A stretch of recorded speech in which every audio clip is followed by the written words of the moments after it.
பிள்ளைகளின் பாதுகாப்புக்கு பெற்றோரே உத்தரவாதம் என சொல்ல கேள்விப்பட்டிருப்போம். ஆனால் தென்னிந்திய மாநிலம் கர்நாடகாவில் நிகழ்ந்துள்ள நெஞ்சை பதற வைக்கும் ஒரு சம்பவத்தை பார்க்கும்போது அது அப்படி தெரியவில்லை.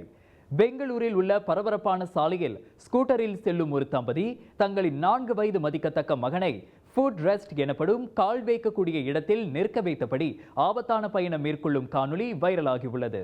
பின்னால் வந்த வாகனமோட்டி ஒருவர் அந்த தம்பதியின் பொறுப்பற்ற செயலை தனது கைபேசியில் பதிவு செய்து எக்ஸ் தளத்தில் பதிவிட்டதை அடுத்து அது வெளிச்சத்துக்கு வந்தது. பிள்ளையின் உயிரை பணயம் வைத்து அலட்சியத்தோடு செல்லும் அப்பெற்றோர் மீது நடவடிக்கை எடுக்க வேண்டும் என்றும் அந்நபர் தனது பதிவில் போலீசாருக்கு கோரிக்கை வைத்துள்ளார். காணொலியை பார்த்த நெட்டிசன்களும் அப்பெற்றோரை வெளுத்து வாங்கி வருகின்றனர். இது போன்ற பெற்றோரின் முட்டாள்தனத்தால் பிஞ்சுகளின் உயிர் போக வேண்டுமா என அவர்கள் குமுறுகின்றனர். இதனிடையே போக்குவரத்து விதிகளை மீறி ஆபத்தான முறையில் ஸ்கூட்டர் ஓட்டியதன் பேரில் சம்பந்தப்பட்ட வாகனத்தின் உரிமையாளருக்கு பெங்களூரு போலீஸ் அபராதம் விதித்துள்ளதாக தெரிகிறது. ஆனால் நெட்டிசன்கள் விடுவதாக இல்லை. காரணம் தப்பினால் மரணம் என்பதை உணர்ந்தும் உணராமல் செயல்பட்ட பெற்றோரை அபராதத்தோடு நிறுத்தினால் போதாது, அவர்களுக்கு கடும் தண்டனை விதிக்கப்பட வேண்டும் என பலர் வலியுறுத்தியுள்ளனர்.